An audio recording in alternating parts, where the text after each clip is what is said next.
just like to make sure everyone knows that we here at the Cinefanatics are still owned by the Cinefanatics. We have not sold off to a Saudi Arabian consortium or whatever that is going on with wrestling. We are still owned by us and all you viewers who watch us.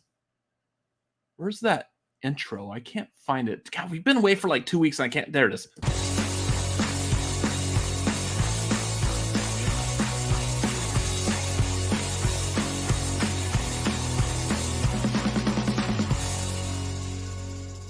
Welcome to the new year of 2023. We are the Cinefanatics. My name is Robert Adams. I'm Chris Adams.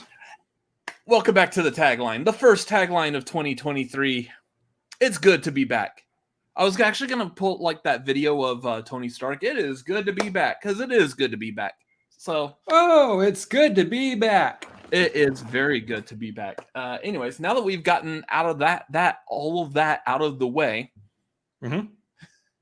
Chris, do you think it's good to be back? And we got all that. Wow. Okay. Guys, thank y'all for being here as we begin this episode. We got a lot of stuff to talk about tonight because apparently we've got about 3 weeks worth of news to catch up on, and we're probably going to barely talk about anything that happened over those 3 weeks. We're still going to just talk about what's currently going on. Yeah, there's about a week and a half to 2 weeks of that we're probably just going to skip right over it, to be honest. Yeah, I mean, honestly, here's the thing. When you get towards the end of the year and the beginning of the new year, there's not really much news except stuff that might be news that are forcing like the studio's hands in some points. So it's kind of interesting that the studios also like to take a break when we take a break. I guess we're getting the word out. Is what it seems like. Handy.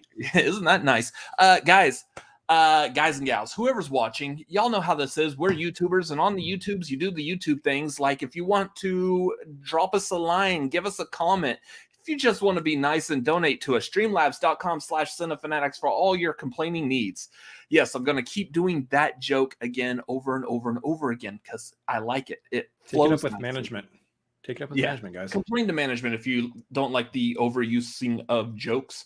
Also, Patreon, if you are in the position to support us, if you would like to support us, first of all, patreon.com/cinefanatics. That's a great place to support us. Hop on the tier that is good for you. Coming up next Wednesday after the tagline, roughly around like 8 Pacific, 11 Eastern or so, we will be doing our monthly trivia hangout. So if you're at the Maverick tier, you can hop on there and join us for trivia next week. There's no theme to it, so it's just going to be some random ass trivia. So not trivia about random ass. It's going to be randomized trivia. Okay, there's no asses involved in it. Starting with the Captain America question: which country is Captain America an ass of? It's America's ass. Speaking of Captain America, the following was a nice segue, Chris. Right here. The following Wednesday after the tagline, we'll be doing our Patreon watch along. We are going to continue running through the MCU rewatches.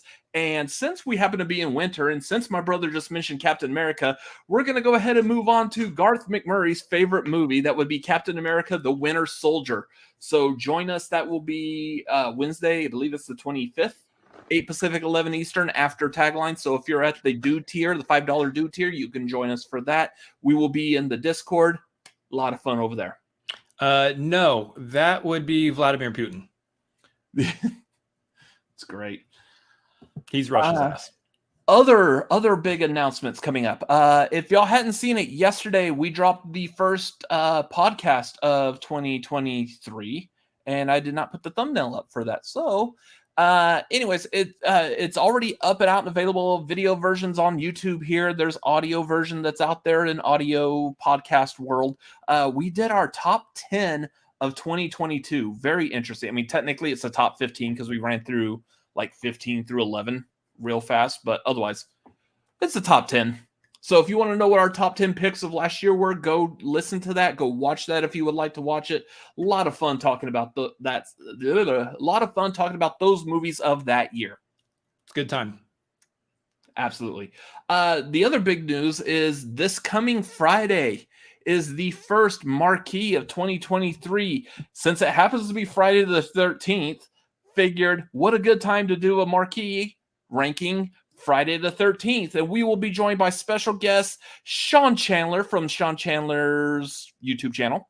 If y'all are familiar with him, he likes ranking movies and talking about movies too much. And also Lego, who's always fun to talk about horror movies with. So yeah, we're going to have both joining me on Friday. This is going to be a fun episode. A lot of good times. So make sure you are joining us this coming Friday. That's going to be 7:30 Pacific, 10:30 Eastern, right here live. Anyways, hello, Jason. I think that's all for the plugs and everything. What movies have you watched the past week? Both you, the audience, and Chris. Way too many to have typed out on there. And when we say last week, I mean since the last tagline. This is that's what I meant. Since the last time we saw you. I actually, you know what? I kept a list in my notepad and I was crossing them off as I watched them all. Banshees of Inisherin, Woman King, Guillermo del Toro's Pinocchio, Cha Cha Real Smooth, Marcel the Shell with Shoes On, Strange World, which I might have covered on tagline before. I can't remember. White Noise. Yeah, so that beautiful list of films I have watched since the last tagline, mostly to try to make sure I got everything in for the 2022 ranking. There's still a few movies I would have liked to see that are missing from that, and if you watched our podcast, you know exactly what I'm talking about. But a lot of really good films in there. Was there one? Yeah, White Noise I didn't really care for. Strange World is okay. Marcel the Shell with Shoes On made it to number 4 on my list. Spoilers for the podcast if you haven't seen it. Cha Cha Real Smooth is great. Guillermo del Toro's Pinocchio is great. Woman King is great. And Banshees of Inisherin is great. So, look, there's some good movies out there. They're all starting to become available for streaming. So, look for them on your favorite streaming service, and you might find them. Yeah. So I've seen a lot of the same ones that you just mentioned. I've watched also. Some of them may have made my list on the top 10. Some of them didn't. So again, go check out that podcast. The big one that I will talk about that I saw recently was Megan. A new 2023 movie. Mithrigan. Yeah. I did go see Megan. That was a lot of fun. I've got a review. My review's up on the channel.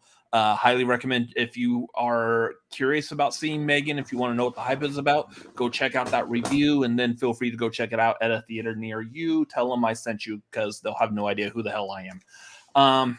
Anyways. Let me see. What else we want to move on to? Oh, you know what? Here's the thing. We'll move on to something here real quick, kind of out of the ordinary. First of the year. As y'all saw, we took a nice little break, nice little hiatus. Still keeping up with the movie trailer reactions, which is something that I feel like we both are really going to try to focus on this year. This year is going to be more a drive to do trailer reactions because as a fledgling YouTube movie channel, which we still are, even though we've been doing this for about 4 years or so. Granted, there was like one whole year where there really wasn't any trailers, so it makes sense. As a movie YouTube channel, your bread and butter really is going to be trailer reactions, unless you've got like some really cool like niche idea like pitch meeting or honest trailers or something like that. Like that, trailer reactions is what gets everyone to come to your channel. They learn of you and your personality and stuff. So still kept those going during our hiatus, which were a lot of fun, doing movie reviews and stuff like that as well. So still kept that going. And the other day, I believe Monday, actually, a couple of days ago, there was a trailer released for the new trailer for Ant-Man and the Wasp: Quantumania. This trailer came out and gave us a lot of really cool visuals, a lot of good stuff with Kang. It also gave us like a really good image, our like first real steady shot of MODOK. Those of y'all who are not familiar with who MODOK is, he's a mechanized or mental organism designed only for killing or something like that. Yes. He's this floating head thing that's in the back behind Kang and his entourage in the trailer. So we watched that, and I noticed a lot of people were saying like, "Oh, look, Corey Stoll is MODOK." So I put out a tweet, or I replied to someone like MCU Direct or some other Twitter thing. I was like, let's pump the brakes on this for a minute. And I'm bringing this up now because this is the best. I don't like trying to convey thoughts on Twitter. You limited in characters and you don't get the tone, the emphasis in the syllables that I'm saying. So you don't understand necessarily like how this is conveyed. And I like doing it in a video form because it's on video. You hear me from the microphone. You're not going to get this confused. So pardon me a little soapbox for a minute here. A lot of people were like, hey, Robert needs to go get his eyes examined, or how can you not tell that's Corey Stoll, and yada, yada, yada. Because two things. One, it has not actually been confirmed by Marvel. I'm seeing everywhere on the internet, everyone's like, Corey Stoll's returning as MODOK. The trailer confirmed Corey Stoll is MODOK. No, it didn't. There is nothing saying that Corey Stoll is MODOK. Also, two, he doesn't look like Corey Stoll. And I understand. Thank you, Chris. So, therefore, I decided to try a little something. Now, granted, this is how MODOK looks in the trailer. Though, in the background, kind of hard to see. This is Corey Stoll from the first Ant-Man movie. MODOK, Corey Stoll. Look at the eyes, the nose, and the mouth. Typically, the three main features of a person's face. They don't match. The eyes aren't as wide, the nose isn't as wide, and the mouth is really thin. Now, granted, yes, I get it. Some people may be saying, but the face is stretched. I understand that. Stop it, Garth. Anyways, I get it. The face is stretched on MODOK. Absolutely. It's a big head. Face is stretched. That's why I present to you, here's Corey Stoll if his face was stretched. This is the same picture as this, only stretching it. The only touch-ups I actually did was highlight the cheeks. The shadows on this part. That's the only thing I did to that picture. So, MODOK, Corey Stoll's stretch face. They do not look alike. Now, I will go ahead and say this. My Photoshop skills are not like perfect. So I understand if maybe I didn't tweak that the way it should look.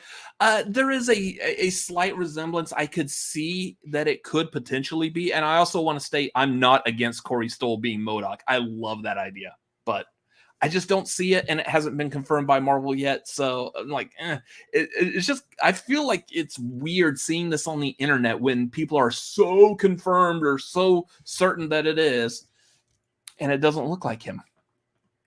So anyways, Chris with the rebuttal of you're wrong, moving on. Yeah, here's my rebuttal. You're an idiot. Okay, let's move on.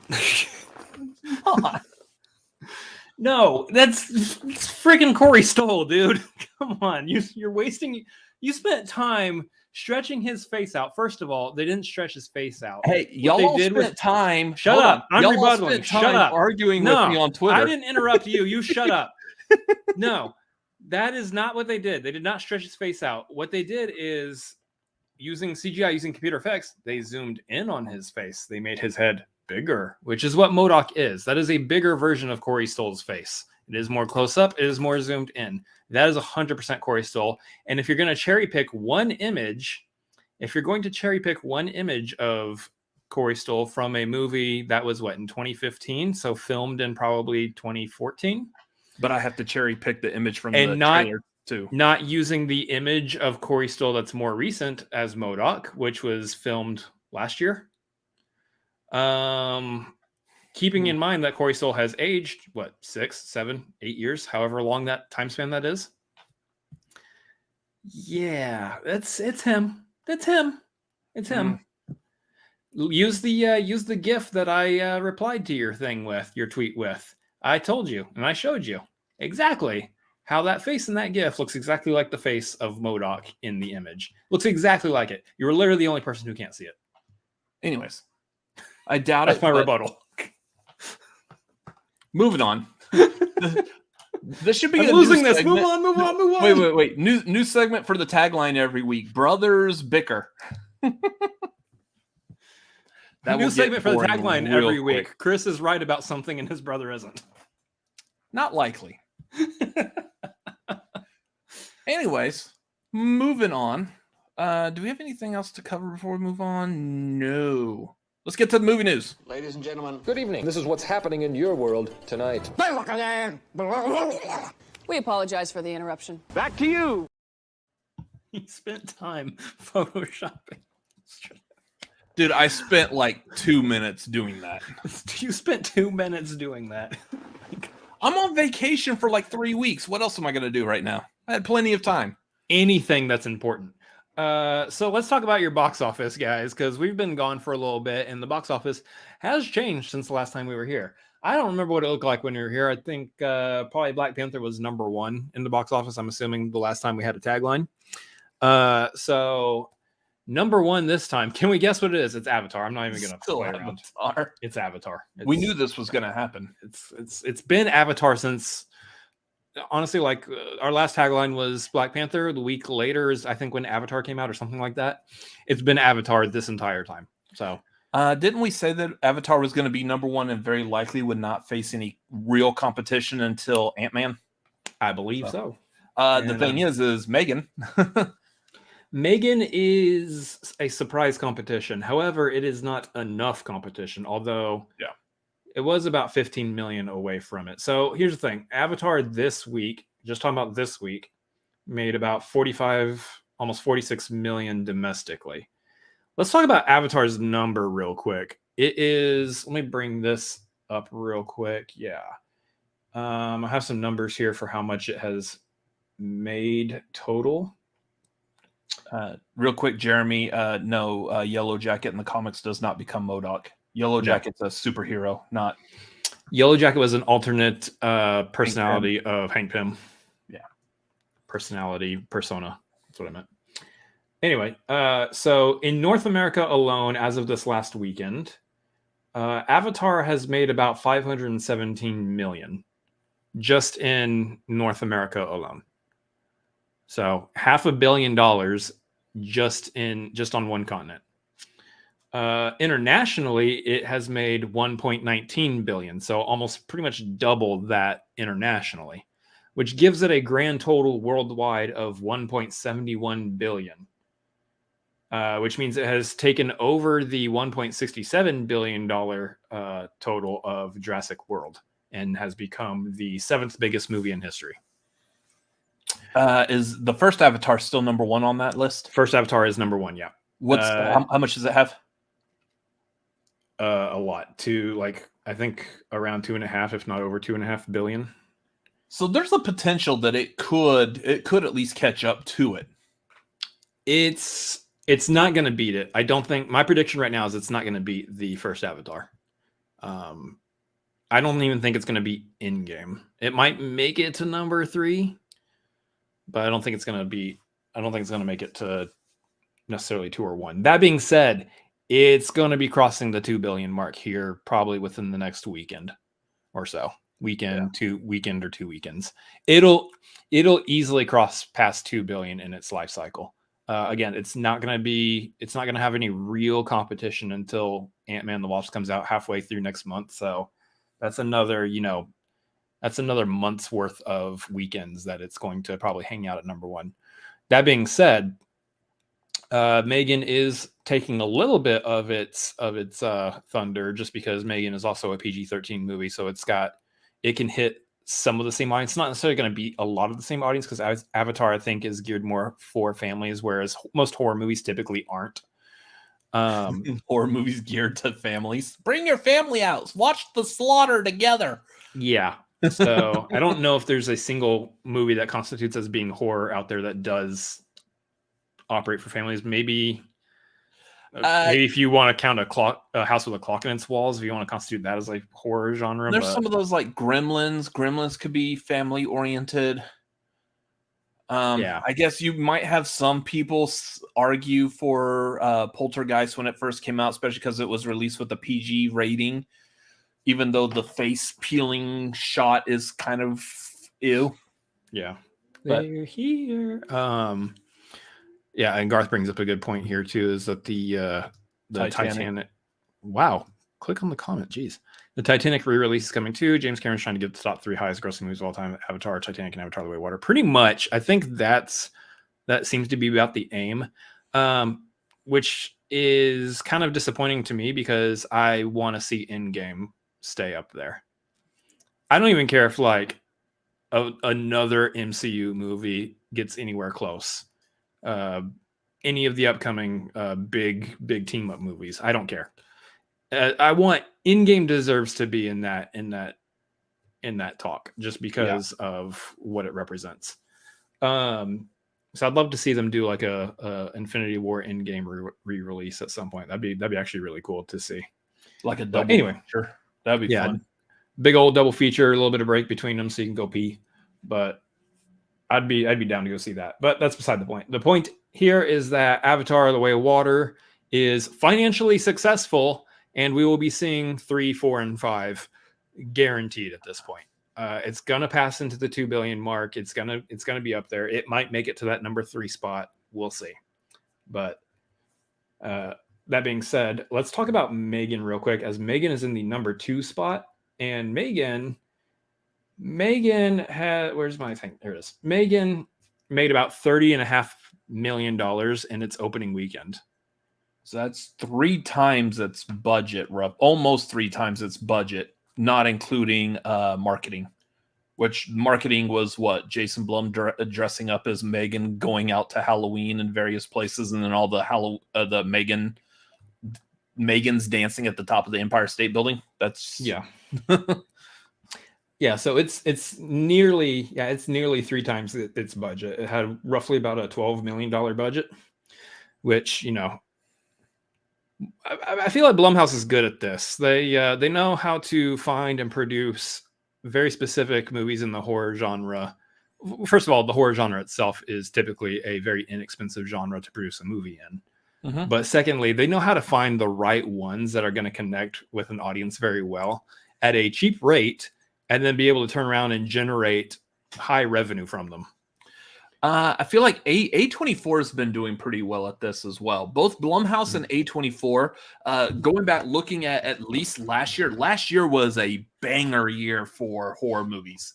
Both Blumhouse and A24 were doing very well. There's like 1 or 2 from either one of them that maybe. I don't think Halloween Ends. I can't remember if Halloween Ends, I don't think was done with Blumhouse. Definitely wasn't done with A24. I know A24 did that movie Men that didn't do so well either. So they have misses from time to time, but yeah, I mean, most of those are the 2 that are on top of it right now.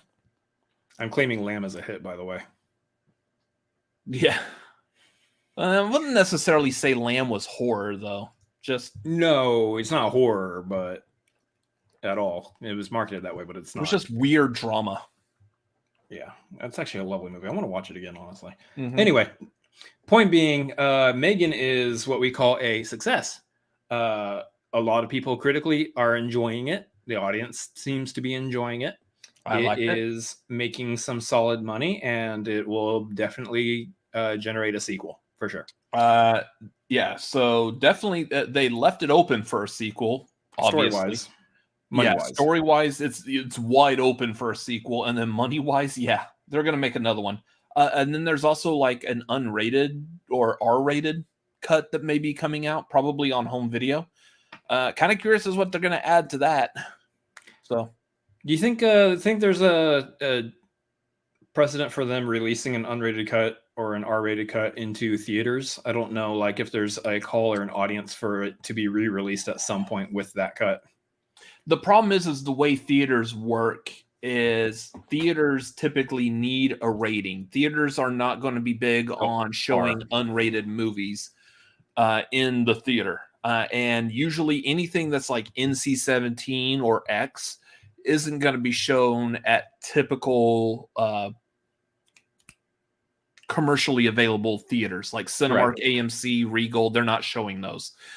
You may get like a one-off theater, like say like some of the Alamo Draft Houses may show movies like that at some point, but usually it's like one showing. They're not putting a whole lot into it because they don't expect a huge audience at those types of movies. Or depending on the film, like an art house cinema or something like that. Yeah, for that to really be released in a theater, it does have to go and pass through the MPAA. Yeah, like William Harold saying, the Loft would do it. That's a good call. That would be one of those one-off theaters that would do something creative like that. But for the most part, unless just that one theater decides to do it, if it's a chain theater, they need that MPAA rating on there before they'll show it. Yeah. And they're not likely going to resubmit it just to get that. And yeah, it would just be a whole lot of more time and effort that probably doesn't actually need to be done. So look for your unrated cut of Megan on whatever streaming service purchases the rights to it. Yeah. I do believe Universal, probably Peacock. Yeah, that will probably be one that they may only release an unrated version, potentially. I don't know. It just depends on what exactly is in it. They can call it unrated if they add in like 5 minutes of footage, and that 5 minutes of footage doesn't necessarily need to be gore or nudity or anything. It's just footage that wasn't a part of the movie when the MPAA rated it, so they add it back in and say it's unrated. It's kind of a gimmick that some studios may use, especially in horror. It happens a lot. Generate hype. Yeah. Fascinating. So yeah, Megan doing pretty well at number 2. I don't think it's going to pass Avatar for next weekend. I think it's going to stay at the highest at the number 2 spot. I do think it's going to have some legs though, and it'll probably, depending on if there's literally anything else coming out at all, that could take a second place at any point. Megan might actually sit in that number 2 spot for a while, although it does have some competition with a couple other movies that are in their second and third week right now. Number 3 spot is Puss in Boots: The Last Wish, which was actually number 2 last week, getting a lot of critical praise, which is fascinating for a Puss in Boots sequel. It makes me actually want to go back and watch the first Puss in Boots so I can turn around and watch this one. And then you've got the number 4 spot, A Man Called Otto, is that Tom Hanks movie. That looks so much fun. It looks really delightful. It also looks like me as I get older. Kind of.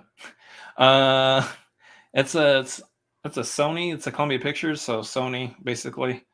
I don't know what streaming service that'll end up on. Maybe Netflix. We'll see.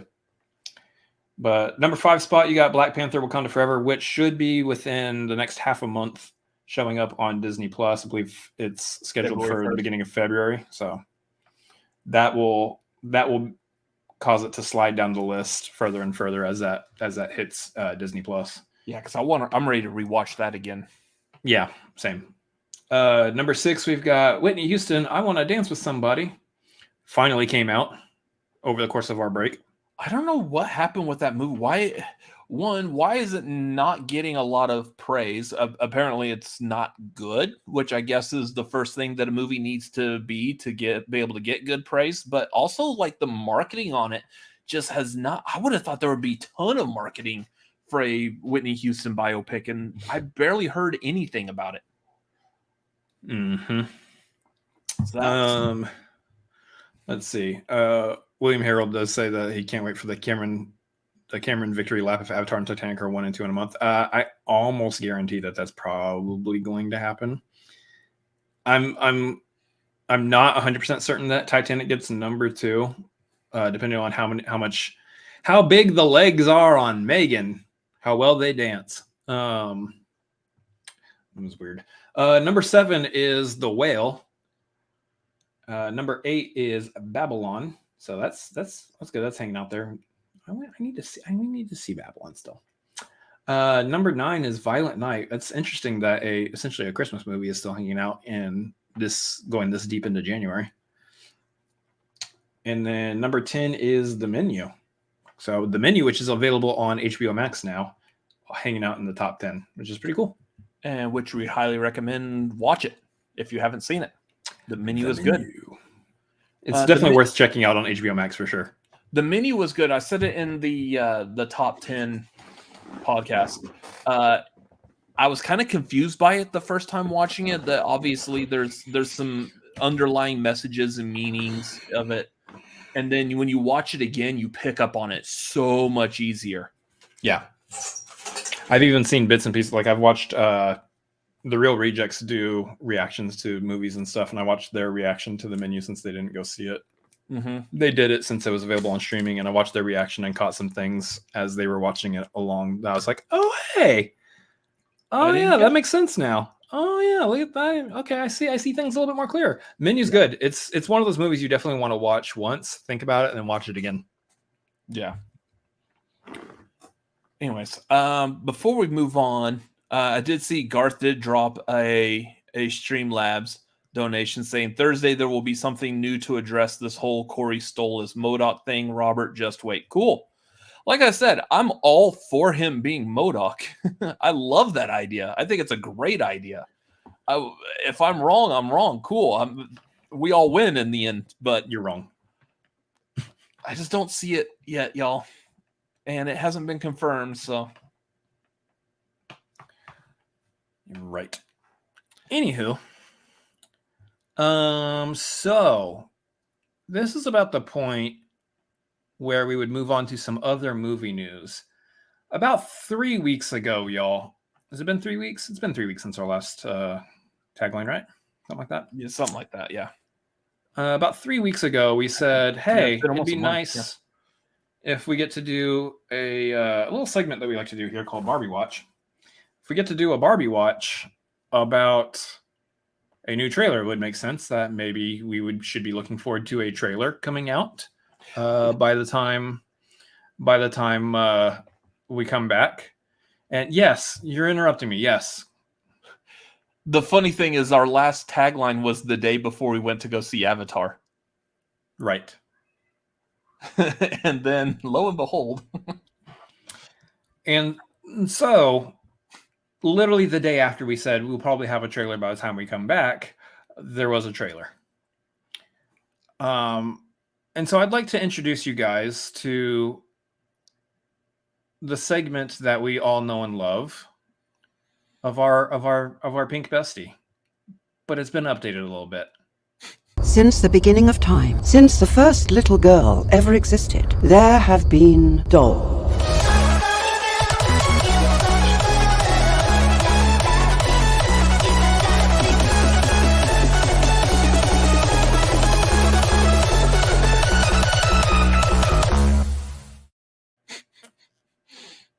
Welcome to your Barbie Watch for 2023. We're in the end game now, folks. It's the downhill slope from here. We've gotten a teaser trailer to Barbie Watch, and we are to Barbie, and we are heading towards the release of this wonderful, wonderful film that's going to change culture as we know it.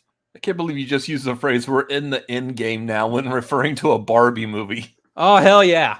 We're in the end game now. There's how many months left? This thing comes out in what, June, July, something like that? I can't remember off the top of my head right now, but it's about half a year away, and we've been doing this segment for about a year already. It's time for a little bit of an update to the Barbie Watch intro. I'm excited. I'm ready. We got a trailer, and it was beautiful. It was short, but it was beautiful. It was a work of art, I should say. It's great for all the film lovers out there because of the 2001 Space Odyssey reference. But damn it if Margot Robbie does not look good as Barbie. So we're sitting in the theater watching Avatar, and this trailer starts, and it's the same exact trailer that we reacted to. And we're sitting here like, what is this? And then the voiceover is talking about, like, in all the world, the one that you stuck in that intro, dolls. Like dolls. And I'm like, okay, so this is going to be like the final trailer for Megan or something. I don't know, like a trailer for Megan before. And then it said, I can't remember which part of the trailer came first, but it said like from Greta Gerwig, and Greta Gerwig had that Barbie font. And I'm like, oh, here it comes. And then it like showed like the legs, the feet of the Barbie doll. And then it showed the giant one.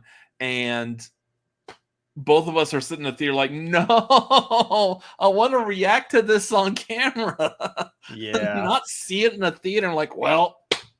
It is unfortunate that they made the release in the theater before putting it online for that reason. But luckily, I think come the first official actual trailer, not the teaser, the first actual official trailer for this, it will probably be released online and not in a theater first. So we will have It'll be released during the Super Bowl.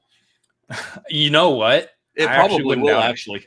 I actually wouldn't doubt it, and that'd be hilarious because the market for a Barbie movie is the same market that watches the Super Bowl. All these dudes watching the football with their chicken wings and beer. Man, there's a Barbie movie looks pretty damn good. Unironically, I legitimately think that everyone's going to be sitting around. All these dudes are going to be sitting around with their boys going, you know what? I'm game. Let's go. 10 out of 10 would see that. 10 out of 10. We're going to see that. It's gonna hit like many corners of the market. I don't know how much the movie's gonna be geared for kids. I'm looking at the teaser. We're looking at this teaser that was released, and it already kind of gives you a hint at what to expect tone wise. I mean, we at least get tone wise what Barbie's world looks like, and it looks like a Barbie world that is designed from like the toys and stuff. If you like dived into the imagination of it all, and maybe like like if you're going back to like the cartoon Rugrats and how the babies would always like put themselves in an imagination world, it seems kind of like that. But also what I loved about it is that you see what looks like Los Angeles and Barbie version. Yeah, the donuts. But from what we know is, obviously, Will Ferrell is in here, and he's apparently playing the CEO of Mattel. So there is this plot line where Barbie comes into our real world from her land, from her world. The Barbie doll comes alive somehow, essentially. And as we looked in the trailer, we saw the multiple other individuals who are playing the various Barbie dolls themselves. I know all the Barbies had different names. I forget what all their names are right now, but I know like you got Ryan Gosling as Ken is the main Ken, but then you also see you see Simu Liu's in there, his version of the Ken doll. All of them are in there in this teaser trailer, and I don't know. I'm excited. I think the teaser trailer was great. We obviously did a trailer reaction, so you got our thoughts from it in that, but guys, it's just look, if this is not high up on your most anticipated list for this year, you need to reconfigure your list. I'm just saying. That's what I like so far, is seeing everyone doing their most anticipated 2023, and we're gonna have ours coming out pretty soon in a couple of weeks, so hold tight. You'll find out what we're anticipating. But spoiler alert, Barbie is pretty high up there for us. What I like is how many people are just so excited to watch this. Like even like dudes are like all into watching this movie. And I'm thinking back, like if this was to come out back like in the 1990s or so, you'd get a bunch of guys like, I'm not watching Barbie, that's gay, or whatever other kind of like homophobic. That's for girls. Yeah, they would definitely say some stuff like that. Nowadays, like I'm hearing all kinds of people like, this actually looks good. I'm kind of into this. I didn't play with Barbies as a kid because I was a little boy. I played with G.I. Joes and superheroes, but everyone's like, this looks amazing. Like, I'm so excited to watch this Barbie movie. And here's the thing. Let's talk about this real quick. Again, directed by Greta Gerwig. I think at the very least, when it comes down to it, for those who are just kind of in the film space who want to talk about movies and stuff, you could sit there all day and be like, pass on the property of Barbie. I'm not really interested in that. I don't need a movie based off of Barbie. It's fine. But when you throw the name Greta Gerwig on there, you're like, you know what? Maybe I am interested in a movie about Barbie. Turns out Greta Gerwig's a fantastic director. She's making a great name for herself and is known to be in many really highly acclaimed properties and films. So yeah, look, if nothing else, that's your selling point for Barbie. Yeah. But also the movie just looks amazing. Yeah. So anyways, that's your Barbie watch. That is the Barbie watch. Anyways. Excuse me. Hold on a second. Wait. You want to play it again? We always got to play it 2 times. That's your Barbie watch, guys. Since the beginning of time, since the first little girl ever existed, there have been dolls.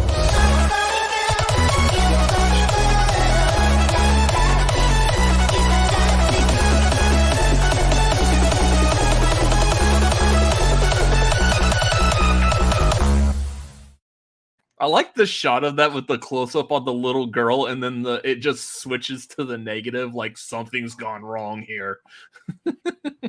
That and the Simu Liu doing the as it like kaleidoscopes out is pretty funny. I'm just gonna tell you, like I'm excited. I had fun making that. I did. That's called fun video editing, y'all. All right, so on to movie news. James Cameron. We've mentioned that fellow a lot so far. Jimmy Cameron. Yeah. I feel like we're best friends now. I'm gonna call him JC. Like he's a Backstreet Boy or NSYNC or whatever band. Jim Caviezel. I'm all like fronting like I don't know. JC was a part of NSYNC. I know. Anyways, James Cameron talking about that he wants to do another Alita, but talking about that this may be a streaming series. Yeah. In the same breath that he's talking about that he doesn't like streaming anymore. Yeah, so all this talk of Avatar 2, he's been on the record being like, look at the box office result of Avatar 2. This is just a clear sign of day that we don't need to be not going to theaters and staying home and only watching movies. We need to get back to theaters and stuff. People love going to the theater still. It's clear this movie's making a lot of money. It's a great success. We don't need to be putting all these movies on streaming services all the time, guys. Stop doing streaming services. This is dumb. This is a dumb move for our industry. I disagree with that, but also I think there's a part of him somewhere that disagrees with that too. Now, granted, talking about Alita turning into a series rather than a sequel movie, I think is actually kind of a brilliant idea. But also means there is a place for streaming there, isn't there? Isn't there, Jimmy? And there is. In his eyes, I think it's mostly that if you're going to make a series and you're going to get like some heavy budget backing behind it, the place for that is streaming. If you're trying to make a movie, the place for that is the theater. I get it. I think my opinion, maybe your opinion as well, is there's room for both theatrical releases and streaming at home releases. I think there's room for both. I think in that song, this is going to date me a lot, but that song from the original Peace Dragon, there's room for everyone in this world, so everyone make some room. All right, that's as much as I can see before we get copyright strike and before everyone's ears bleed. Old. Yeah, I don't know. I really liked the movie, and that was one that as soon as we walked out of there, we were both like, yeah, I need a sequel to this. Yeah. This movie was very interesting. It was very intriguing. The world that they set up, the special effects, everything. I want more. And then it's been crickets for like, it's been like almost 10 years now? When did Alita come out? 2018. Okay. It feels like, it's the need for that sequel is making time feel longer. It's going on to be 5 years. Okay, it's also the pandemic is also making time feel longer. So true. The pandemic was 10 years. Yeah. So I mean, both James Cameron and Robert Rodriguez have talked about how much they would love to make a sequel. In this situation, James Cameron's talking about that he would he's eyeing the idea of making a series out of it and likes that idea because that does allow him to work with many different filmmakers, multiple filmmakers, crafting different episodes, and gives him the ability to dive more into the story or character arcs of various characters and what they bring to the table, rather than just kind of squeezing everything into a 2.5 hour movie of some sort. So I, as somebody who really, really enjoyed the first Alita movie and would love nothing more than to see a sequel, it's one of the movies like on the top of my list of needs to get a sequel now. Why are we not greenlighting this? Why did we not greenlight it the second that the first one was done and you left it open for a sequel? What the hell, guys? Stop leaving movies. Side tangent. Stop leaving movies open for a sequel if you're not already going to be ready to greenlight it. Just don't do it. Don't give me a post-credit scene. Don't do anything in the movie that calls for a sequel if you're not already just going to be ready to greenlight it. Yeah. Simple. Like when they made Megan, they knew what they were doing with that. So, yeah.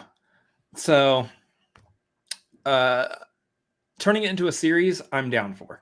I think it's going to get the same love and attention that a movie would, but yes, it's going to do exactly what James Cameron said, which is provide more time for some storylines and for characters and whatnot to get their due time in the product. So interesting though that he can flip back and forth on his tune about streaming services depending on how it may or may not benefit him. Yeah. Next piece of news. This was like a couple of weeks ago, I believe. Over a week at least. There was a piece of news. It floated around briefly, and there was a thought that I had in regards to this, and I just like the opportunity to say that thought. WB executives have said that they wanted to keep Ezra Miller playing Flash in the future for the DCU. And my first thought, I don't want to hear what the WB executives say. You hired James Gunn and was it Peter Safran? Peter Safran, yep. You hired these two people to run DC Universe. You don't hear Disney executives weighing in their thoughts and feelings and opinions as to how Marvel goes. I don't want to hear the executives. I want to hear Kevin Feige. I want to hear James Gunn and Peter Safran talk about it, not the executives. Shut your pothole, WB executives. Your opinion's not necessary. Oh, was that a rumor? Well, fantastic. Well, good, because that was a stupid comment. Okay, so here's the thing. James Gunn has said, I don't know anything about this. Okay. That's about the only update I've heard to that, is that James Gunn sounded off and he's like, I don't know about that. This is not something that I'm speaking on.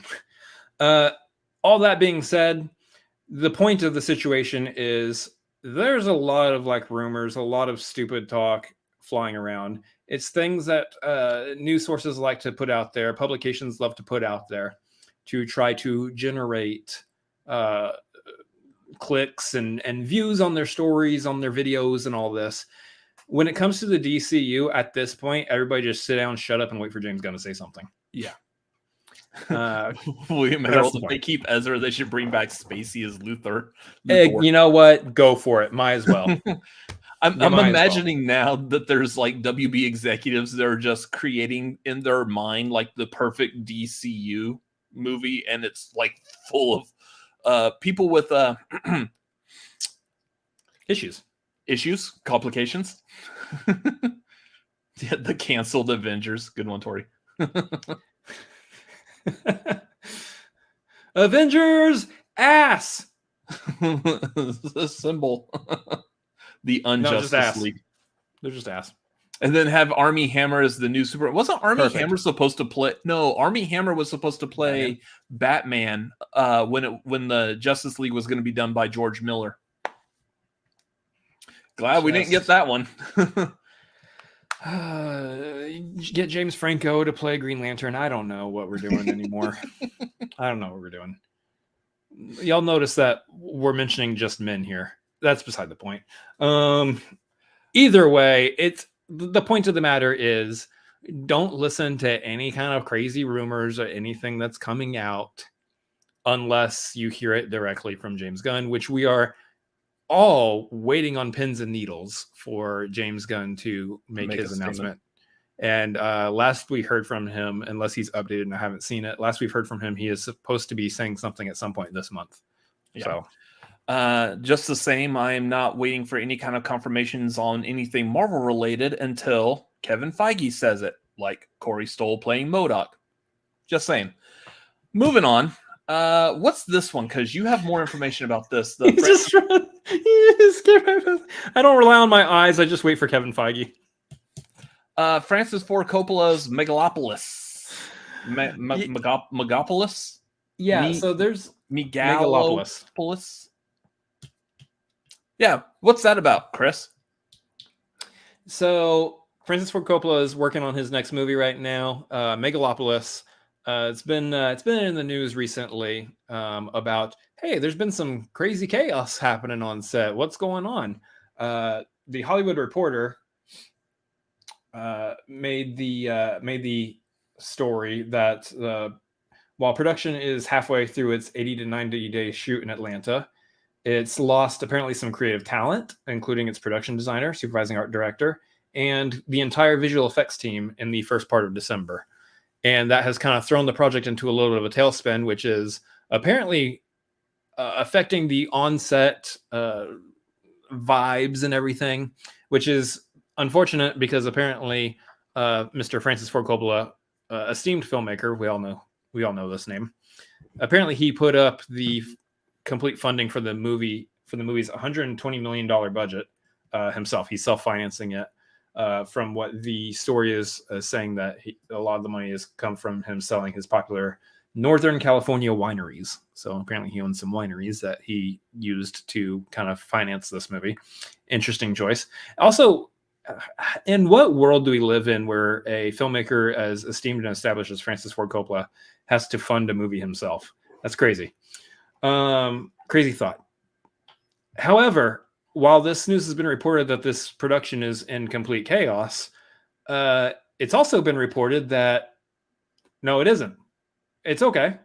What are we all worried about? Move along here, nothing to see. And one of the film's stars, Adam Driver, has said that he said, "I'd like to briefly respond to the Hollywood Reporter article published Monday, January 9th. All good here. Not sure what set you're talking about. I don't recognize that one. I've been on sets that were chaotic, and this one is far from it. The environment that's good set. The environment that's being created by Francis is one of focus and inspiration. As of now, we're on schedule, making our days, and honestly, it's been one of the best shooting experiences I've had."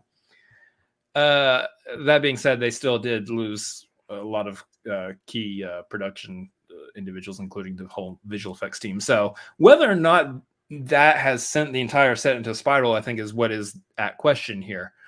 But it should be noted that they were switching from a volume-like set. So, the visual effects set that is known mostly from like The Mandalorian, some other key like Star Wars, Disney Plus shows. I want to say the Lion King, the Jon Favreau Lion King remake was using a lot of that for its camera positioning and stuff in the movie, even though the movie's animated, but that's beside the point.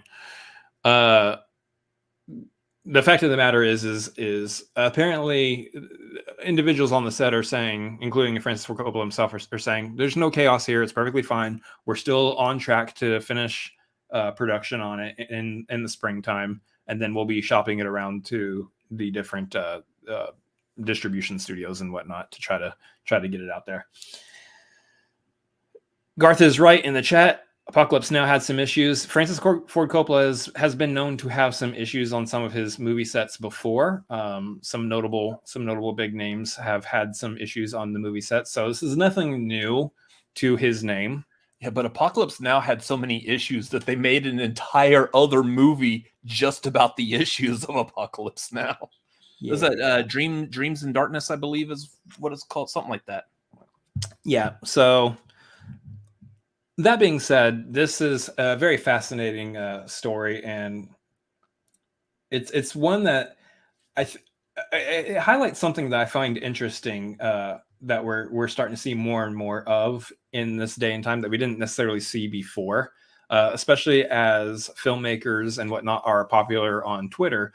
James Gunn has been known to be doing this a lot recently as he's taking over DC, as we just said, but a lot of filmmakers, producers, directors, individuals like to get on social media or like to pipe up when there is a news story about a movie or something that they're working on.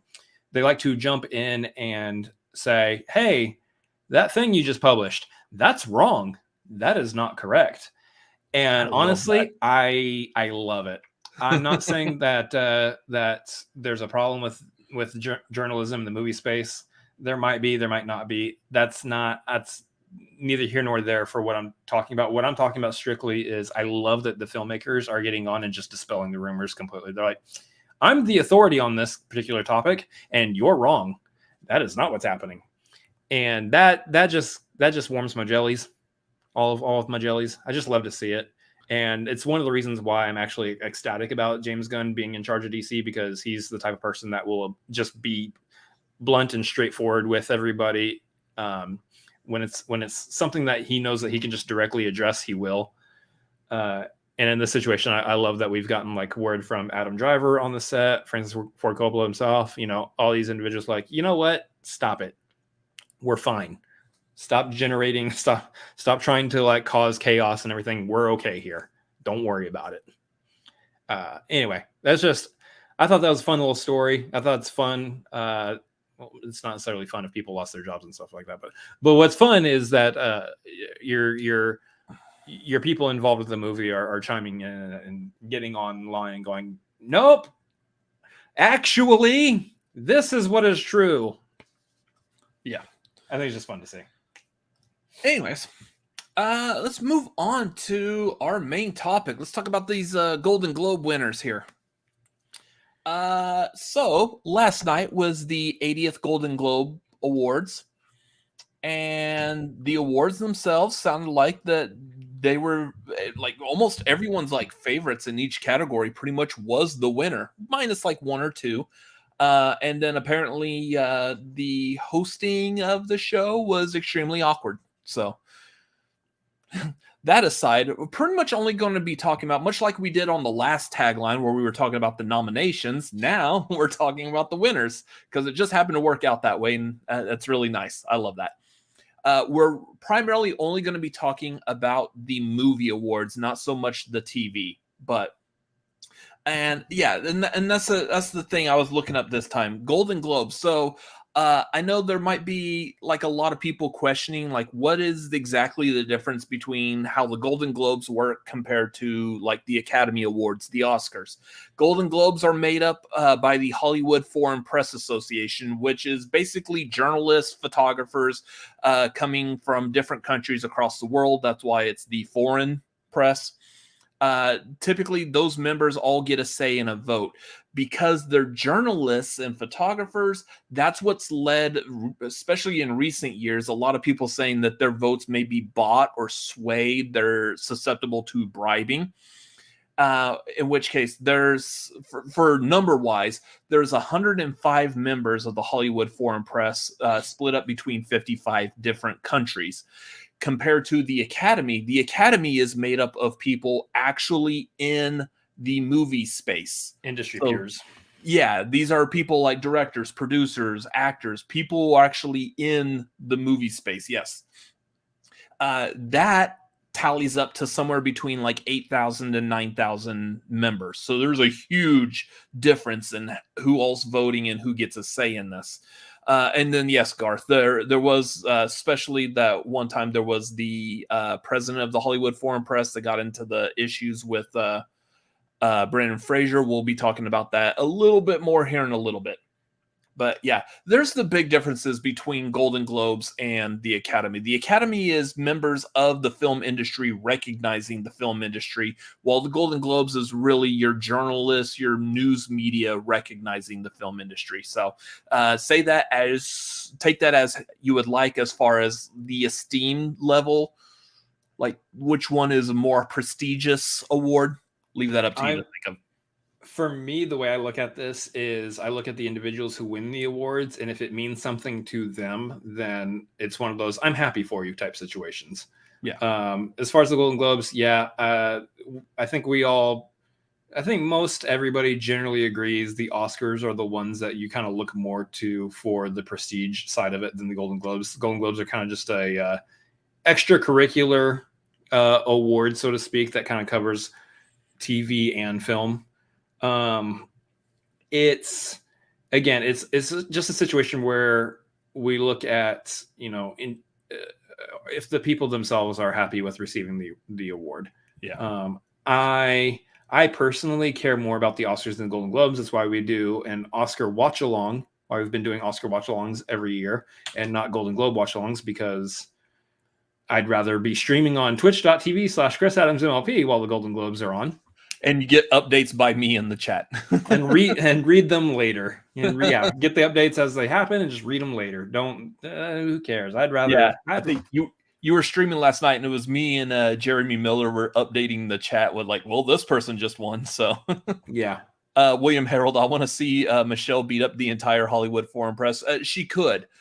She threatened the guy playing the piano who was trying to play her off stage. She's like, no, stop it. It was so funny. Oh, man. We love Michelle, yo. Yeah. Anyways, going through some of these awards, some of these are going to be really quick because some of them we really don't have anything else to say about it. So I'm going to start at the bottom and work our way to the prestigious awards, much like they do on the show, kind of, sort of.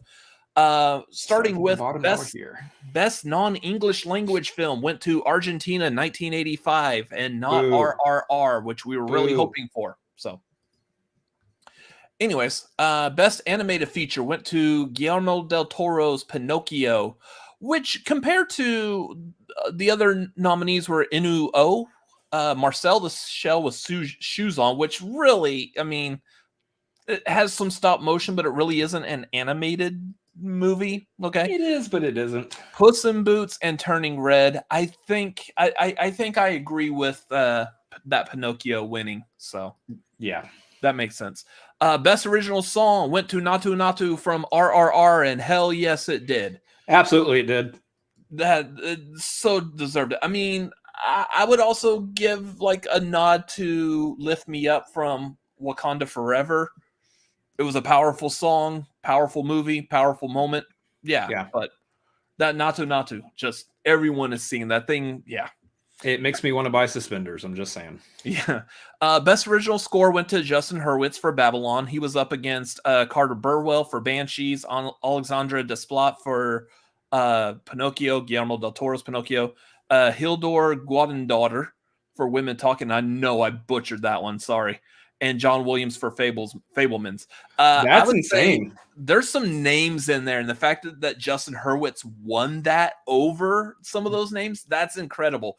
That's insane, actually. Hold on. Justin Hurwitz taking it over John Williams in one of his last like major motion pictures that he's scoring. Obviously, we know we still got Indiana Jones 5 coming. And up against Alexandra Desplat. Like, that's pretty crazy. Like, that makes me want to see Babylon a little bit more now. Yeah. Anyways, best screenplay went to Martin McDonagh for Banshees of Inisherin. One thing I would like to mention real quick is I've learned how to pronounce the title of that movie since the last tagline. When we were going through the nominees, I could not figure out how that was pronounced. I've seen the movie. It's a phenomenal movie. Highly recommend it. Yeah. But yeah, that screenplay deserves it. The writing on that was so good. Best director, Steven Spielberg for The Fablemans, which, I mean, makes sense. I mean, it's who else are you going to get to direct a movie basically about your life other than you? I think for Steven Spielberg specifically, if it's not him, I would get Ron Howard to direct a movie about Steven Spielberg's life. That would be interesting. Or George Lucas. George Lucas and Steven Spielberg worked a lot together, so yeah. Just when was the last time George Lucas made a movie, though? Was that the last of the prequel? His last movie was Revenge of the Sith. Red Tails? Oh, he did another one. Was Red Tails after Revenge of the Sith? I think so. Yeah. Okay. Then we get into the actors. Best supporting actress. This one. Best supporting actress in a motion picture went to Angela Bassett for Black Panther Wakanda Forever, and hell yeah. My queen. Yeah. Up against Carrie Condon for Banshees of Inisherin, which she did good. Jamie Lee Curtis for Everything Everywhere All at Once. I don't know why that was a nomination, but okay. Dolly De Leon for Triangle of Sadness. Haven't seen that. And Carrie Mulligan for She Said. She probably did really good at that because she's a good actress. But yeah, I would say easily the runaway on that one was Angela Bassett, and very well deserved. And I can't wait to see her take home the Oscar as well. I mean, look, she's got to be like one of the front runners for that. That's the other thing, real quick, about the Golden Globes is the only reason that I feel like specifically for my brother and myself, the reason why we focus so much on it is because, usually year after year, whoever wins the Golden Globe is typically a good indication of who's going to be a front runner for the Oscars. I am a little frustrated that like Jamie Lee Curtis did a good job in Everything Everywhere All at Once, but I'm a little frustrated that she's there and not Stephanie Sue. Stephanie Sue should have gotten the nomination. If they could only do one Best Supporting for that movie, then it should have gone to Stephanie Sue and not Jamie Lee Curtis. And that's something I'd like. Again, like Golden Globes don't matter as much as Oscars, so that's one thing I'm hoping to see a little bit different when it comes to the Oscar talk. Is that Stephanie Sue gets the nomination there for Everything Everywhere All at Once instead of Jamie Lee Curtis. Again, not that Jamie Lee Curtis did a bad job. I just think if you're going to give it to one person, you got to give it to Stephanie Sue over Jamie Lee Curtis there. Yeah. Best Supporting Actor went to Ke Huy Quan for Everything Everywhere All at Once. That was another one, like, very much. Well, I didn't say they are the winners, Garth. I'm just saying that that's a good indication. Yeah. I'm not saying guaranteed. It's the indication of who the talk is. Yeah. Who we're talking about in contention and front runnership. I'm not saying that the Golden Globe winner is always guaranteed to be the Oscar winner. For example, this category we're talking about right now, the supporting actor, I would actually have put Ke Huy Quan in, like, with him going up against Brendan Gleeson and Barry Keoghan for Banshees of Inisherin. That's some tough, just between the three of them. Then you got Brad Pitt for Babylon and Eddie Redmayne for The Good Nurse. Haven't seen Babylon, and I'm not familiar with The Good Nurse, but man, those are just those three alone is pretty stacked. And for Ke Huy Quan to pull out the win on that, that's pretty good. Speaking of which, the other fun thing about this is that I guess someone interviewed him in regards to continuing to play Short Round. If they were to do like a streaming show, like a spinoff, some kind of spinoff of some sort of Short Round from the Indiana Jones movies. Like they're asking him, would you be interested in doing that? And he's like, hell yeah, I would. Why wouldn't he? Are you kidding? That'd be great. I think that would be a lot of fun to watch him as an adult. I'd be into it. Yeah. I mean, what the question is, like, what decade does that take place in? Because Short Round how old was Short Round in the second movie? Well, so the second movie took place before the first movie. Did it? Yes. Yes. Temple of Doom takes place before Raiders of the Lost Ark. So that would put it like I think it's like pre-World War I. Someone can fact check me on that. I'm not an expert on Indiana Jones movies at all. If it's pre-World War I, then it's like 30s. Yeah. So they would end up basically having to make it take place roughly around the same time as this the new Indiana Jones coming out. Was it Dial of Destiny? So if his character was, say, around like 10, 11, 12, whatever, in the 30s, then you're looking at, can you bump it up? How far up can you bump it up to match Ke Huy Quan's age now? 1935. So yeah, that's right as World War I is beginning. I believe he's in his 50s now. So if we were to actually match his age, you want to add 40 years to the 30s. So yeah, you would place it in the 70s, which is roughly where Dial of Destiny is taking place, right? Or is that taking place like in the 60s? Late 60s, maybe early 70s, I think. So not too far off. So as long as they don't actually kill off Indiana Jones in this next movie, there's a potential that they could get Harrison Ford maybe to do a cameo if they do a streaming service of Short Round. Yeah, streaming show. Yeah. Streaming show, not service. A whole service dedicated strictly Short Round to streaming Short Round. service. Yeah, I'm subscribing. Suck it, Netflix. You're gonna tell me that we can't share passwords anymore? I'm moving over to the Short Round streaming. The Short Round streaming service. Got me that SRSS. Anyway, so it's a lot of S's. Yeah, I'm up for it. I'm down for it. I'm all the way to the left and the right for it. Whatever direction you want. Give that man Give that man an Indiana Jones spinoff.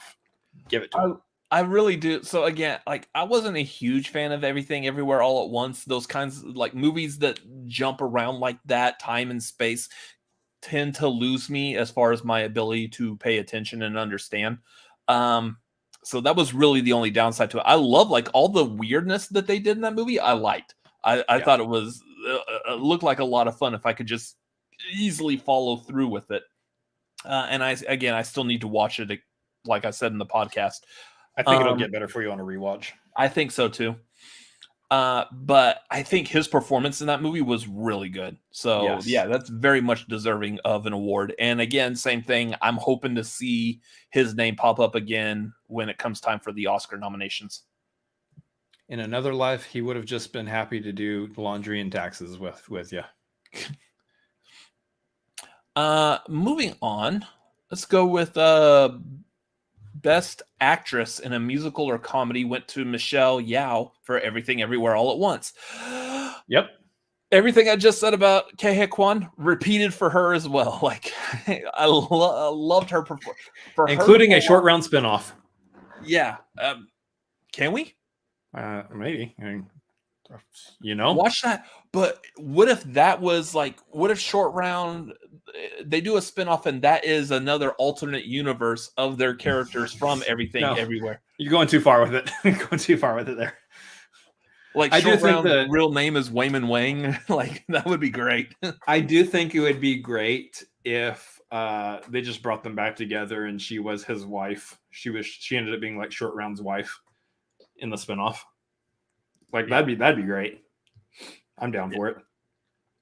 Yeah. That was another one. She was up against, I would say she's up against some pretty good competition in there. Leslie Manville for Miss Harris Goes to Paris and Margot Robbie for Babylon, both of which I haven't seen. We haven't seen yet. Anya Taylor-Joy for The Menu, which was a good performance, but I don't think that was up there near with Michelle Yeoh. Yeah, I liked Anya Taylor-Joy in The Menu, but I would go with Michelle Yeoh over her there. And then Emma Thompson was up for Good Luck to You, Leo Grand, which the bits and pieces clips I've seen of that looks like a very heartfelt, touching phrasing, like movie, but I don't know if that was going to be as good as Michelle Yeoh either. Moving on to actor. Well, real quick, Garth dropped another Streamlab in saying Ke Kwan and Michelle Yeoh will be together again. They voice characters in the animated TV series American Born Chinese based on the comics. They finished filming in July 2022. Will be on Disney Plus this year. Cool. The other thing that is coming to Disney Plus that we know about is Ke Kwan is going to be in season 2 of Loki, and that's exciting. Oh yeah, I'm excited for that. I don't know what his role is. I don't know if they actually disclosed the role. I haven't heard. Mm-hmm. But as long as he's got more screen time than just a quick one scene, yes, please. Give him plenty of screen time in the show. Moving on for Best Actor, Musical or Comedy, we've got winner was Colin Farrell for Banshees. Up against Diego Calva for Babylon, Daniel Craig for Glass Onion, Adam Driver for White Noise, and Ray Fiennes for The Menu. Colin Farrell, easily the standout on that. Ooh, that is a stacked grouping, though. I heard Diego Calva's performance in Babylon is fantastic. He's like one of the standouts from that movie, so that's a thing. Daniel Craig is just... He's always solid as Benoit Blanc at this point. 2 movies and... he's going to turn out a really good performance as Benoit. Adam Driver. Here's the thing about White Noise. I'm not a fan of White Noise. It missed me. It's a well-made movie. It's Noah Baumbach, so Noah Baumbach's not going to be for everybody. I enjoyed Marriage Story. I thought Marriage Story was a really great movie. Also featuring Adam Driver. I like the Dead Don't Die. That also had Adam Driver in it. Also featuring Adam Driver. Ghouls. But White Noise kind of missed me. I see what they were doing with it, what they were wanting to do with it. It just kind of I was like, I'm not keeping up with this. That being said, everyone's performance in it, perfectly good. Adam Driver in White Noise was excellent. In fact, I see why he's getting award recognition, nomination, everything for it. So performance great. Ray Fiennes in The Menu absolutely deserves to be here as well. His performance in that movie was fantastic. All that. Yeah. So I think he absolutely deserves to be on the list. But yeah, for me, from what I've seen, I understand Colin Farrell being the winner here. I don't think any of those out of the performances I've seen, which I think is actually only one? No, two. You've seen Glass Onion. Yeah, I've seen And Glass Onion in The Menu also. So out of all those, none of those performances are good, but I don't think any of them like reach me on a deep movie lover appreciation of acting as much as Colin Farrell did in Banshees.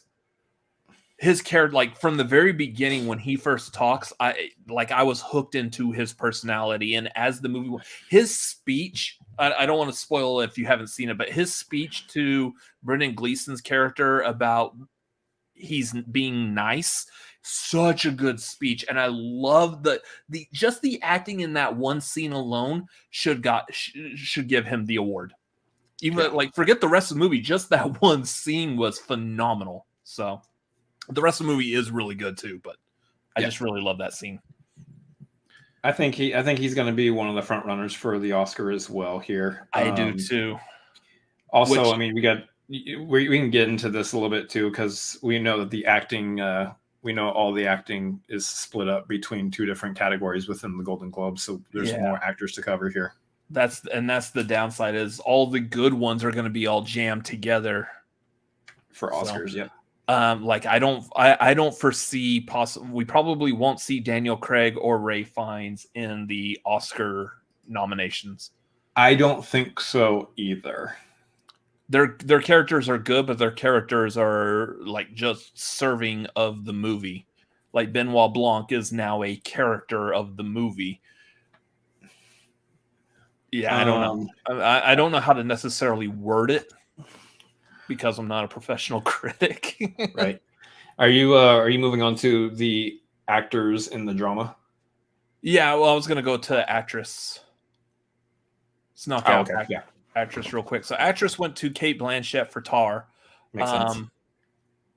And yeah, haven't seen Tar yet, but I've heard so many good things about that. And apparently she's also going to be a front runner for the Oscars as well. But she was up against Olivia Colman, who's always delightful. Viola Davis for The Woman King, which deserving of that nomination. Shoot. Ana de Armas for Blonde, and Michelle Williams for The Fabelmans. Now that I'm looking at this, how do you narrow it down to 5 for the Oscars? I mean, you've got Cate Blanchett, obviously. I think Michelle Yeoh, obviously. But you're looking at like maybe Margot Robbie, Viola Davis, and I think it comes down to either Olivia Colman or Michelle Williams at that point. I think Michelle Williams will get the Oscar nomination. I think 100% Ana de Armas is not getting the Oscar nomination for Blonde. I'm surprised she even. Maybe I'm not surprised for Golden Globes, but I am kind of surprised that she's getting kind of nomination somewhere for that. It's not that necessarily that her performance may be bad in that movie, but that movie itself has not been well received whatsoever. Yeah. And then going to actor. So actor for motion picture drama. Winner was Austin Butler for Elvis, which kind of a musical, but I get it. It's a dramatic. And then he had him up against Brendan Fraser for The Whale, which again we're going to talk about here in a second. Hugh Jackman for The Son, Bill Nighy for Living, and Jeremy Pope for The Inspection. I mean, the only ones that we've seen out of that were Elvis and The Whale, and I think both of us were we still are. We're very strongly on the side of give Brendan Fraser the award. There's a clip from The Whale that is going around everywhere of him saying, "I wish I could. I want to make sure that I do at least one good thing with my life." Yeah, and that is the clip that you see for all the award contention, because that is the one. That's the one I think that's the one spot in the movie where I kind of got broken, because that scene in that movie and his plea right there is incredibly heartbreaking. Yeah. Just the story of him with his daughter is just incredibly heartbreaking. I don't know if I would say either of us we're not super fans of the movie. Like, we're not sitting here singing the praises of The Whale, much like I feel like I would for Banshees. It's not Best Picture. It's not Best Picture. But it is a hard movie to watch. It's a very heartfelt movie to watch given the situation. And this is kind of going back to what you were just saying about Blonde. The movie itself may not be that caliber level, but the acting by the three principal actors in it, all three of them deserve a nomination, if not an award. Do think that The Whale will get a nomination for Best Picture. I don't think it'll win, but Brendan Fraser 100% deserves at least the Oscar nomination, if not the win. I want to see, and there's a reason why I want to see him get the win, and that's due to his time out of the industry for a while. So, touching upon that real quick, so this was all stemming from back in 2003. There was an incident with him and the president of the Hollywood Foreign Press at the time. Brendan Fraser said that he was groped or touched inappropriately by the president. President was like, "Oh, sorry, didn't know. Sorry about that." And then everyone just seemed to brush it under the rug and move on. So dumb. And seemingly Brendan Fraser was kind of blacklisted for a while for speaking out against the president of the Hollywood Foreign Press.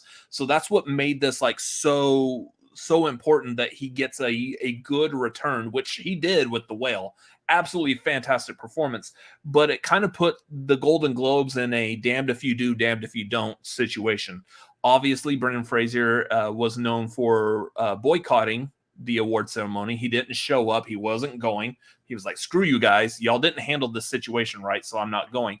Yeah. So it puts in a position if he doesn't win the award, which he didn't, are people well, they weren't going to give him the award. But if he does win the award, does that look bad on the Hollywood Foreign Press, or does that start people saying, well, they just gave him the award just to hopefully shut him up and this whole thing will blow over? Make amends. Yeah. They're not giving him the award because they feel like he deserves it. They're giving him the award just to, all right, go away now. So enough. Yeah, it's a really bad situation to be in. And yeah, absolutely. They didn't handle it right. Of course, this was back in 2003. We don't have calling out as prevalent as we do now, especially after the whole Me Too movement, time's up and everything. Social media wasn't as prominent in 2003 as it is in 2023. Yeah.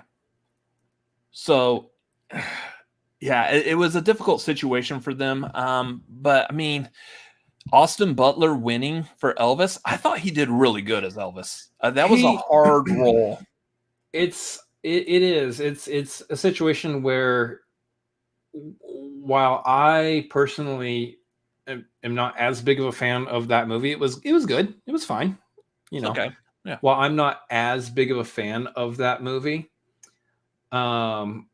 you do have to recognize that he did a pretty damn good job playing Elvis. As far as getting the characterization of Elvis down, his personality and coming across, he was Elvis. He was pretty Elvis, So that's my thing on this. Again, you narrow it down to 5. Who are going to be the 5 for the Oscar contention? I mean, Austin Butler's in there. Colin Farrell's in there. I think both of those are going to be your front runners. Brendan, I think, has to be in there. And then I think you got to include, I don't know if Diego Calva gets in there. I don't know if Adam Driver gets in there. Obviously, I don't think Daniel Craig or Ralph Fiennes will be in there. But then Jeremy Pope for The Inspection is getting a lot of talk as well. So he obviously could be in there. So I think it's going to come down to Jeremy Pope versus Diego Calva for that 5th spot. I think you do probably see Adam Driver in there as well. Yeah.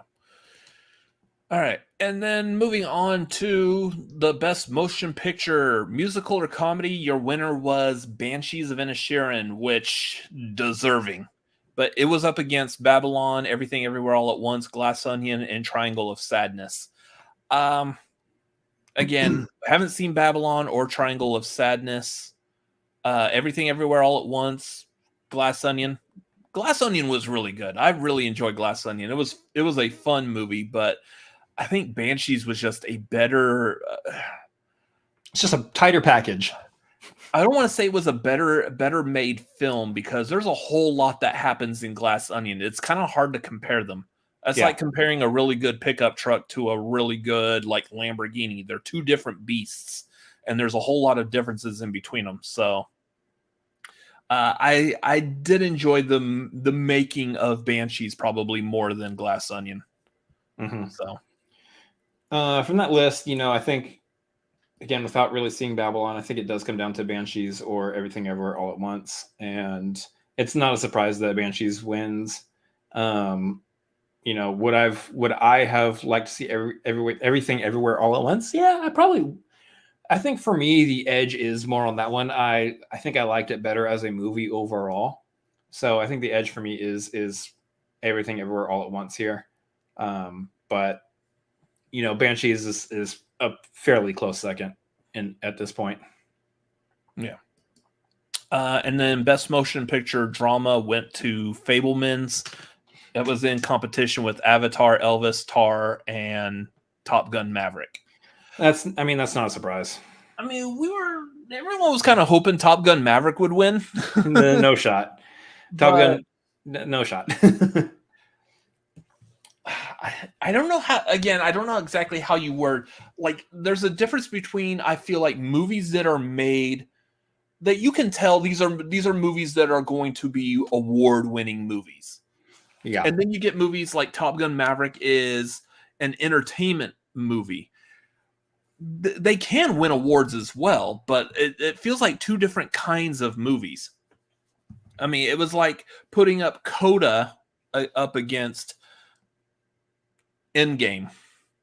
Like Coda feels like a more well-rounded, wholesome, award-focusing type of movie, while Endgame is more of like the entertainment, get the butts in the seats, and we all enjoy it.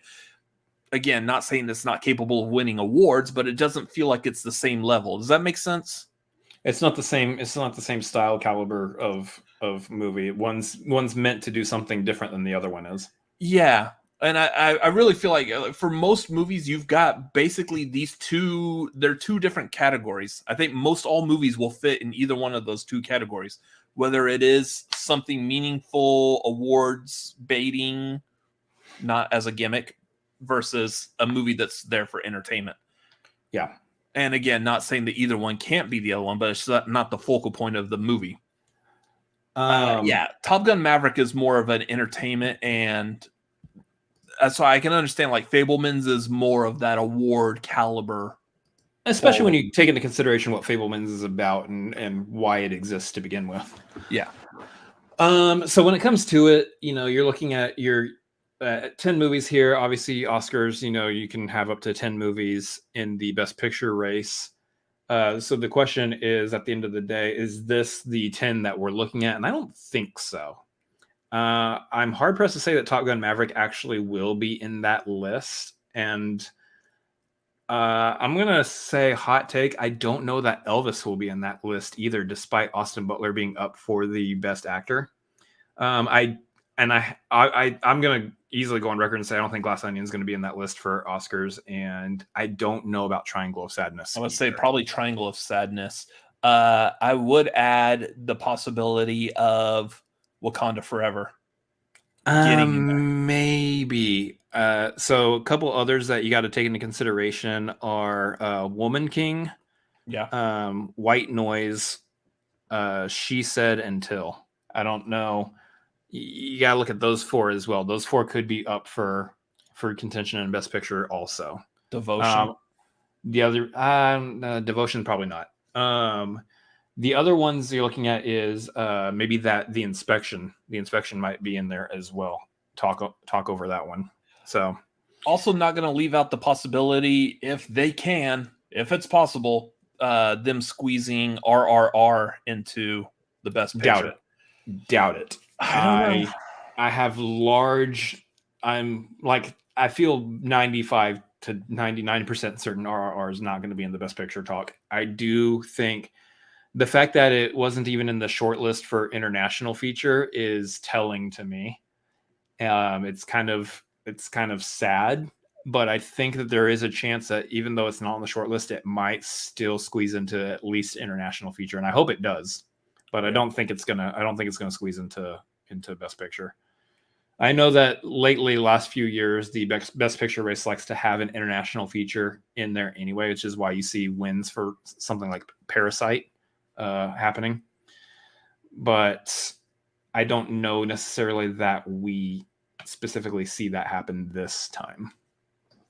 And then this is probably a 1 in a million shot, just because the Academy's not really a huge fan of horror. But there's still a lot of people talking about Barbarian, which was easily one of the top horror movies of last year. The potential for it to get a nomination, probably small, but I would say if we're going to recognize horror, it'll probably be that one.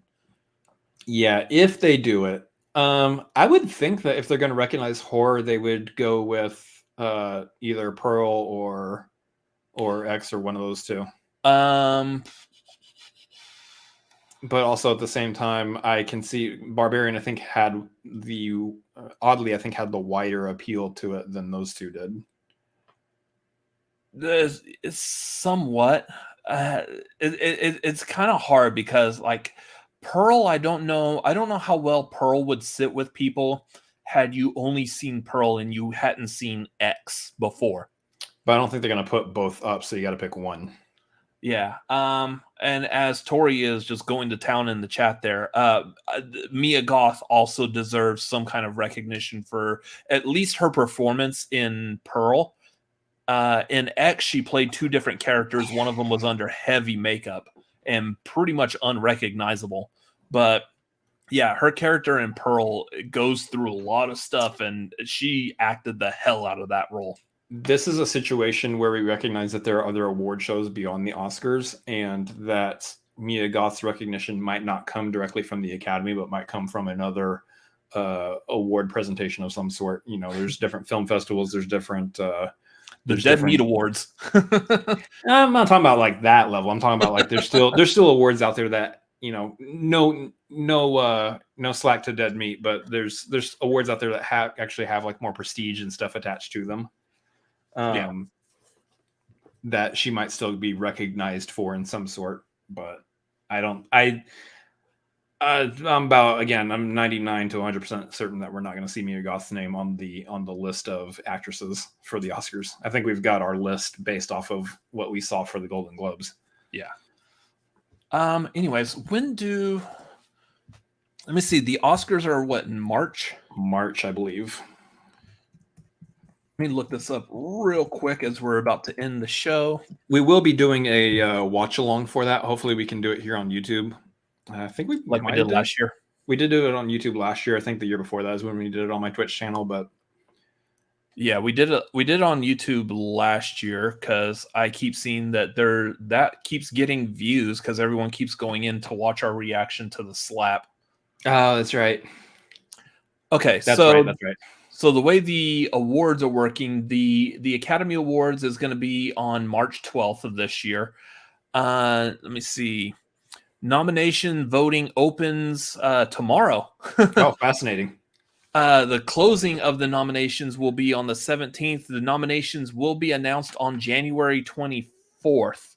So I believe that is going to be the Tuesday. So that is 2 weeks from today. We will be going over the Oscar nominations. The official nominations for Oscars, huh? Yes. And then the voting begins on, there's the nominees luncheon on February 13th. Voting begins on March 7th. Voting ends, March 2nd, voting begins. Voting ends on March 7th. And then the presentation's on the 12th. There you go. So, road to the Oscars. 2 weeks from tonight, we will be talking about the Oscar nominations. So interested to see how that will go. Time to crank in a couple of bit more of movies that we need to catch up on.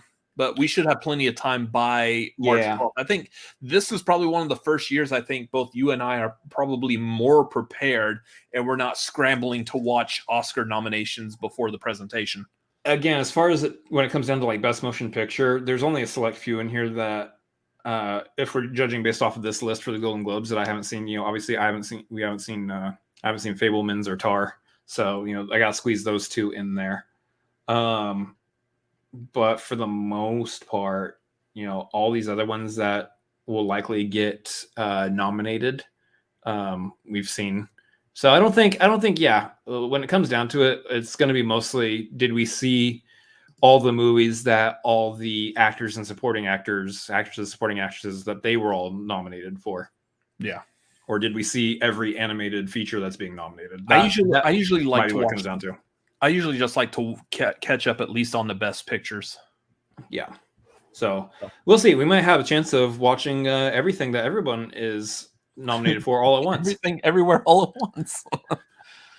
Yeah. Anyways, that is going to do it for tonight. That's all the movie news we got. So, again, replugging stuff that's coming up. Patreon, next Wednesday, we'll be doing our trivia hangout after the tagline next week. So that's roughly around 8 Pacific, 11 Eastern.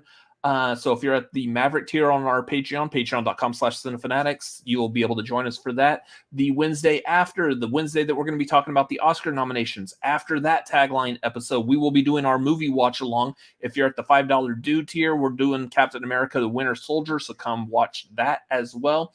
This coming Friday, we are tier ranking the Friday the 13th movies with special guests Lego and Sean Chandler. So we're going to have a lot of fun. We're going to be talking about movies way too much on that one. Guaranteed. Or at least Friday the 13th anyway. Yeah. So that is going to be this Friday the 13th at 7:30 Pacific, 10:30 Eastern. Be there or be somewhere else. I don't know. Be there. Just be there. We're going to have a lot of fun talking about my good old homeboy, Jason. I don't know why Jason's my homeboy. Is that a t-shirt somewhere? I'm going to be honest with you guys. I'm not on that one. And a lot of times when there's a horror movie marquee happening, if I'm not working during that time, I'm usually still not present for them. Gee, I wonder why. I have nothing to add, nothing to care about with them. I will be there for this one. I will be present for this one. So if I'm going to be there for this one, you better be there for this one. It's going to be fun. Yeah. So a lot of fun on that. So make sure you join us for that. Otherwise, follow us on Twitter, Instagram at CinefanaticsMLP. Make sure you check out the podcast. Just dropped a new episode, dropped yesterday, our top 10 of 2022. Go watch that if you want to see the video or listen to it wherever you're listening to podcasts, almost everywhere. We still need to get Apple figured out, but dang it, Apple. Yeah. Otherwise, that's up and available. And you can follow me at Robert Adams MLP on Twitter, Instagram, and Letterboxd. Also, youtube.com/@RobertAdamsMLP. I will be doing something on there pretty soon-ish. So, check that out. Chris. You can follow me at Chris Adams MLP on Twitter, Instagram, and Letterboxd, as well as twitch.tv/Chris Adams MLP. Yeah. Yep. So thank you all for watching. Thank you for being here tonight. We will see you hopefully on Friday for the marquee. Y'all have a great evening. Good night. Bye.